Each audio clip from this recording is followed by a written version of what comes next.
గత 5 సంవత్సరాల నుంచి జగన్మోహన్ రెడ్డి అధికారంలోకి వచ్చిన తర్వాత అప్పుడు ఎప్పుడో చేసిన రహదారులే తప్ప ఇప్పుడు గోతులమయమైంది, ఇంకా చెరువులైపోతాయి తప్ప రేపు ఈ 2 నెలల్లోనే ఎలక్షన్ అయిపోయి ప్రభుత్వాన్ని మార్చకపోతే మనం చెరువులు వెళ్ళి పడవలు కొనుక్కొని వెళ్ళాలి తప్ప మరి పెట్రోల్ బంకుల పైన ఉండదు. ఎందుకంటే బండి వెళ్ళదు, ఊరు వెళ్ళడానికి బండి రాదు.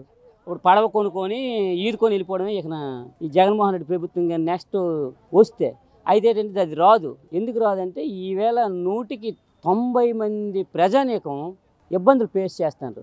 రైతు, డైలీ లేబరు, వ్యాపారం చేసుకున్నాడు, చివరికి ముచ్చులేరుకున్నాడు కూడా గత్యంతరం లేకుండా ఈ ముఖ్యమంత్రి పరిపాలన చేస్తాడు. కానీ ఆ ముఖ్యమంత్రి వాళ్ళకి నమ్మిన కార్యకర్తలకి శాండ్, ల్యాండ్, మరి కొండలు ఎక్కడ ఏది బిల్డింగ్ ఉందో కొట్టి పాత గజాలు అమ్ముకోవడానికైనా వాళ్ళకి సర్టిఫికెట్లు ఉన్నాయి. వాళ్ళు శుభ్రంగా జీవిస్తున్నారు. వైఎస్ఆర్ సింబల్ ఉన్నాడు. ఈవేళ రాష్ట్రంలో అయితే, జిల్లాలోనైతే, విలేజ్లోనైతే వైఎస్ఆర్ పార్టీకి ఆడు ఏది అడిగితే అది మొన్నొట్టుకెళ్తే బంగారం కింద చలామణి అవుతున్నాడు. వేరే పార్టీ కానీ వేరే వ్యక్తి కానీ బంగారం ఒట్టుకెళ్ళినా ఊరు అది మీ తాత కొన్నట్టు ఒక సర్టిఫికెట్ ఇరా, ఆ షాపోడు కొంటాడు తప్ప నీకు చెల్లదు. మరి బంగారం వేసి వెళ్ళినప్పుడు రైతు ధాన్యం ఎప్పుడు చెల్లుతాయి? రైతు ధాన్యం అయితే మరి చూడక్కర్లేదు. ఆ 1750 రూపాయలు అనేసి రేటు ప్రకటించినారు. ఈవేళ మిల్లర్స్ దగ్గరికి వెళ్ళి గట్టిగా ఎండిపోతే ఒకటి కొనడం లేదు, తడని ఒకటి కొనడం లేదు. తీరా చూస్తే 10 కేజీలు మార్జిన్ అడుగుతారు. దానికి పాపం బేదారకం రైతులు ఉన్నారు. మన సంక్రాంతికి అమ్ముకోగల దినం తీరదు. ఏ మిల్లర్స్ ఉన్నో ఆడి ధాన్యం కొనలేదు. ఏమంటే టైం అయిపోయింది, మాకు జగన్మోహన్ రెడ్డి ఇచ్చిన ఆదేశాలు అయిపోయి 21 రోజుకి ఒకసారి కొనడం జరుగుద్ది, ఈ పండుగ 4 రోజులు కొనమని చెప్పినారు. అప్పుడు లోకల్ వ్యాపారస్తుల దగ్గరికి వెళ్తే వ్యాపారస్తులకు అర్థమైపోద్ది, వీడికి డబ్బు కావాలా, వీడి పండుగ బట్టలు కొండాలా, మరి మనం వీడికి ఎంత కడిగిస్తాడు. 1000కి 1100కి అమ్మిన రైతులు మన సంక్రాంతికి ముందు చాలా మంది 170 మంది కొద్దిగా గొప్ప అంటే అన్ని అమ్మేలేడు కదా ఈ బట్టల కోసం. ఆ 1000కి 1100కి లోకల్ మిల్లర్స్ దగ్గరికి వెళ్ళి అమ్ముకోవడం జరిగింది. మరి ఎటు నుంచి ఏది వచ్చినా జగన్మోహన్ రెడ్డికి సాగనంపడానికి 75 రోజులు టైం ఉంది. 75 రోజుల్లోని ఎన్నికలు వచ్చేస్తాయి. ఈ ఎన్నికల్లోన జగన్మోహన్ రెడ్డికి 20 సీట్లు 30 సీట్లకి అయితే దాటినవారు ప్రజలు. ఎందుకంటే 90 మంది ఇబ్బందులు ఫేస్ చేస్తున్నారు. ఎవడు వేస్తాం ఓట్లు? ఇక్కడ ఉన్నాం, హాస్పిటల్ వచ్చినోడికి సుఖం లేదు, ఆడి వెనక వచ్చినోడికి సుఖం లేదు, డాక్టర్కి అంతకన్నా సుఖం లేదు. ఆడికి నానా ఇబ్బందులు పెడతాడు, డాక్టర్కి ఉద్యోగం చేయడం లేదు. ఫస్ట్ జగన్మోహన్ రెడ్డి ఎక్కిన వెంటనే ఒక డాక్టర్ దళిత డాక్టర్కి. మరి దళితులకైతే కాంగ్రెస్ ప్రభుత్వాలు చంద్రబాబు నాయుడు ఎన్నో మంచి మంచి పనులు చేసి వాళ్ళ మీదకి తేడానికి చూస్తే కార్పొరేషన్లోనే మొన్న దళితులకు మేలు చేస్తున్నాను ఒక విగ్రహం పెట్టడానికి ఓపెనింగ్కి వెళ్ళాడు తప్ప దళితులకైతే ఒక దమిడి ఇవ్వలేదు జగన్. ఏ కార్పొరేషన్ నుంచి ఎక్కడ డబ్బులు లేవు పాపము. వాళ్ళు ఏంటంటే ఇంతకు ముందు దళిత కార్పొరేషన్ నుంచి మంచి మంచి ఫలసాయాలు అందుకొని మేము దళితులు అనేసి కాళ్ళు ఎగరేసుకుని బతుకోలు. వాళ్ళు ఈవేళ ఒక ఓసీ కులం కన్నా దిగజార్చినాడు జగన్. మరి వాళ్ళు అది గమనించుకొని ఆ బీసీలు అయితేటి, ఓసీలు అయితేటి, ఎస్సీలు అయితేటి ఈ ప్రజానీకం 50 మంది రేపు కంకణం కట్టుకొని జగన్మోహన్ రెడ్డి అన్నోడు ప్రజాక్షేత్రంలో లేకుండా వ్యాపారాలు చేసుకుని మనకెడిపోయింది. వాళ్ళు పెద్దింటి తాత ఆస్తి ఇచ్చినాడు. ప్రజా పరిపాలన తెలివి తక్కువడికి ఇవ్వడం అది మన దుర్మార్గం. 151 సీట్లు గెలిపించాను నేను, వేసిన జగన్కే. ఆ వేళ ధర్మాన ప్రసాద్ వెనక నేను జేజేలు కొట్టుకొని తిండి మానేసి పరిగెట్టాను. ఆ గెలిచిన తర్వాత ఎవడి కాడికి సప్ప పిసికారు. వాళ్ళు ఏడు చేస్తున్నారు, వాళ్ళ మీటింగ్లకు ఎవడైతే డబ్బులు మది పెట్టాడో వాళ్ళకి ఇసుక కాంట్రాక్ట్, ఆడి మీటింగ్లకు ఎవడైతే అక్కడ డ్రింకులు బిస్కెట్లు పంచినాడో ఆడికి కొండలు తవ్వుకోమండు, ఇంకోటి తవ్వుకోమండు. మొత్తం మీద వైఎస్ఆర్ పార్టీకి ఊరికి 5గురికి 6గురికి చాలా మంచి జరిగింది. ఇప్పుడు వాళ్ళ ఆస్తులను కక్కించడానికి తెలుగుదేశం పార్టీ తరఫున పోరాటం చేయాలి. నా ఒక్కడినైతే నేను చేయలేను కదా. ధాన్యము నిన్న ఒక మిల్లీ కొట్టుకెళ్ళాను.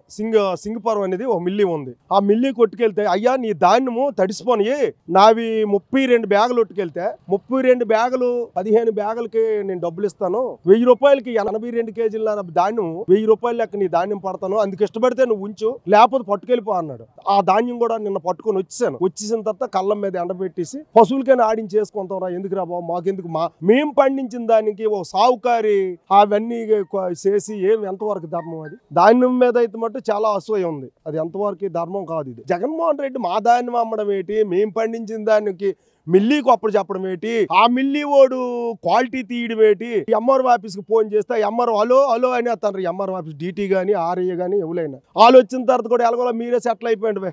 6 కేజీలు 5 కేజీలు 3 కేజీలు ఇచ్చేసి తోక ఒక టన్ను కాట ఇంకా 15 కేజీలు దాన్నమాట. అది ఎంతవరకు ధర్మం? ఇలాంటి అరాచకాలు జరగనన్న కారణం జగన్మోహన్ రెడ్డి, దీనికి కారణం. ఇది ఎంతవరకు ధర్మం? రాష్ట్రం బాగుపడాలన్నా రైతు బాగుపడాలన్నా, రాష్ట్రం బాగుపడాలంటే రైతు బాగుపడాలా. రైతు అనేవాడు నువ్వు ఉన్నన్నాళ్ళు బాగుపడ్డా, అది మాకు తెలిసిపోయింది. ఎందుకంటే రైతు బాగుపడనకు లేదు. ఇప్పుడు 18-20 బస్తాలు పండిస్తాను ఎకరాకి. ఆ ఎకరాకి 20 బస్తాలు 18 బస్తాలు ఒట్టుకెళ్ళి ఆ కాయింట్ బోర్డు మీద పోసిస్తే వాడు ఎక్కువ తక్కువ కడుగుతుంటాడు. దళారీ వ్యవస్థ ఎక్కువైపోయింది. దళారీ లేకుండా చేస్తానన్నాడు. ఏ చేసిన దళారీ చేయలేదు. సావుకారులతో కలిసిపోండి జగన్మోహన్ రెడ్డి కూడా. నీవో 10కి 5 కేజీలు, నావో 5 కేజీలు 10 కేజీలు తీసుకోండి అని చెప్పినట్టు ఉంది. అవస్థ ఎలాగుందంటే రైతోడు నీవు సూరు మనిపించినట్టు వాడు ఎవడు కూడా బాగుపడ్డు. అమ్మఒడి ఇది రైతు భరోసా అంటాడు. పడినోడికి అసలు ఒరిజినల్ గా పాస్బుక్లు ఉన్నోడికి కొడుకు పడడం లేదు. మేము 6 అందములు, మా 6 అందములకి పాస్బుక్లు ఉన్నాయి. ఈ రోజుకి కూడా రైతు భరోసా మాకు పడలేదు.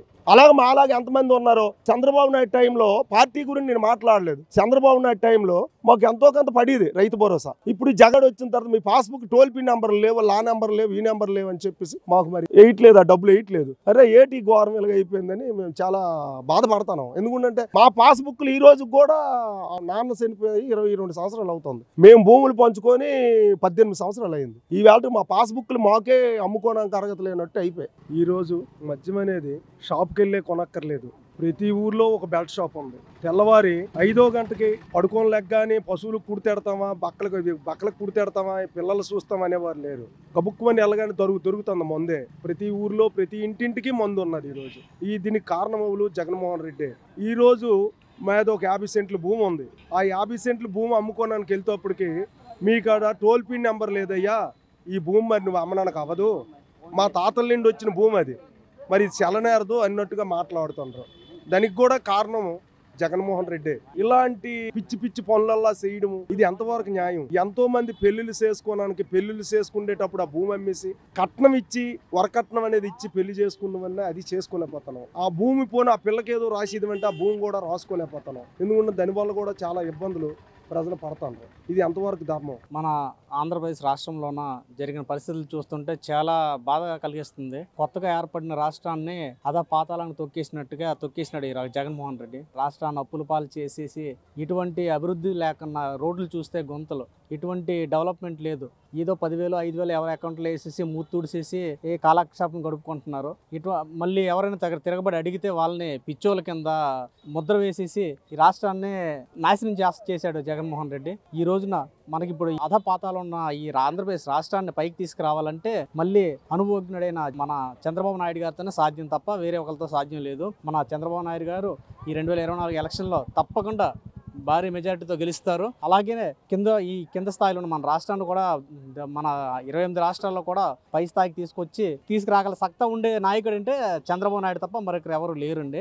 మన శ్రీకాకుళం నియోజకవర్గానికి వచ్చేసరికి మన గుండి శంకర్ గారు చాలా యాక్టివ్ గా చాలా సోషల్ సర్వీసెస్ చేస్తూ చాలా మంది పేదలకి కూడా ఇప్పుడు ఈ రోజున చూసుకుంటే లోకేష్ గారు పుట్టినరోజు సందర్భంగా మన హాస్పిటల్లో ఉండే ఎంతమంది పేషెంట్ ఉంటే అంతమంది పేషెంట్లకి పళ్ళు ఫ్రూట్స్ అవన్నీ పంచడం జరిగింది, రొట్టెలు పంచడం జరిగింది. అలాగే ఇలాంటి కార్యక్రమాలు చాలా చేసి జనాలను ఆకర్షించుకోగలిగిన నాయకుడు మన మంచి యంగ్ లీడరు. మన పంచాయతీరాజు ఛాంబర్లోనే ఒక పదవి అనుభవిస్తూ అది కూడా ఒక సర్పంచ్ సంఘ నాయకుడు అండి మన జిల్లాకి. అటువంటి నాయకుడు ఈ రాష్ట్రంలో అరాచక పాలన సాగుతున్న ఈ రాష్ట్రంలోన మన శంకర్ లాంటి యువ నాయకులు వస్తే తప్ప మరి ఇంకా అభివృద్ధి అనేది ఇంకా సాధ్యం కాదు. అందువల్ల మా గుండి శంకర్ గారు చంద్రబాబు నాయుడు అవకాశం ఇస్తే మంచి మెజారిటీతో మేము గెలిపించుకుంటామండి. పొత్తు చాలా మంచిదండి. ఈ పరిస్థితుల్లోన పవన్ కళ్యాణ్ గారు మనకు మద్దతు ఇవ్వడం మరి చాలా ఆహ్వానించదగ్గ విషయం. అది మంచి ఆలోచన నేను అనుకుంటున్నానండి.